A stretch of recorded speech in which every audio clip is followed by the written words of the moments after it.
New Zealand کی 2 مسجدوں پر دہشت گردی کے حملوں پر پاکستانی وزیر اعظم عمران خان اور ترک صدر رجب طیب اردگان کی شدید مذمت۔ وزیر اعظم عمران خان نے نیوزی لینڈ میں مسجد میں ہونے والے حملے کی شدید الفاظ میں مذمت کی ہے۔ اپنے پیغام میں وزیر اعظم عمران خان نے کہا کہ نیوزی لینڈ میں ہونے والے حملے پر صدمے کی حالت میں ہوں۔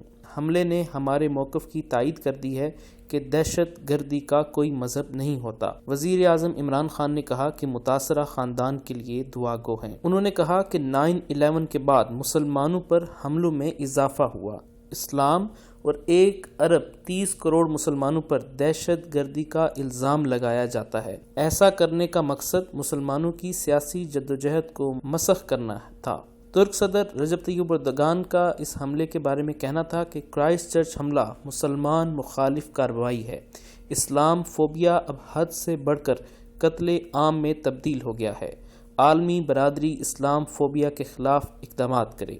تفصیلات کے مطابق ترک صدر رجب طیب اردگان نے نیوزی لینڈ کے شہر کرائسٹ چرچ میں مسجد پر حملے کی مذمت کرتے ہوئے کہا کہ کرائسٹ چرچ حملہ مسلمان مخالف کارروائی ہے۔ دنیا اسلام فوبیا نہ صرف دیکھتی رہی بلکہ حوصلہ افزائی بھی کی۔ ترک صدر رجب طیب اردگان نے کہا کہ اللہ تعالیٰ متاثرین پر رحم کرے اور زخمیوں کو جلد صحت یاب کرے۔ طیب اردگان نے افسوسناک واقعے پر مسلم دنیا سے تعزیت کی اور اپنے پیغام میں کہا کہ میں اپنے ملک کی طرف سے پوری امت مسلمہ اور نیوزی لینڈ میں ہونے والے حملے سے متاثرہ لوگوں سے اظہار تعزیت کرتا ہوں۔ ترک صدر کا کہنا تھا کہ اسلام فوبیا اب حد سے بڑھ کر قتل عام میں تبدیل ہو گیا ہے۔ عالمی برادری خصوصاً مغربی ممالک اسلام فوبیا کے خلاف اقدامات کریں۔ خیال رہے کہ نیوزی لینڈ کے شہر کرائسٹ چرچ کی 2 مساجد میں نماز جمعہ میں مسلح افراد کی فائرنگ کے نتیجے میں 50 سے زائد افراد شہید اور 60 سے زیادہ زخمی ہو گئے ہیں، جبکہ حملہ آور کو گرفتار کر لیا گیا ہے۔ حملہ آور نے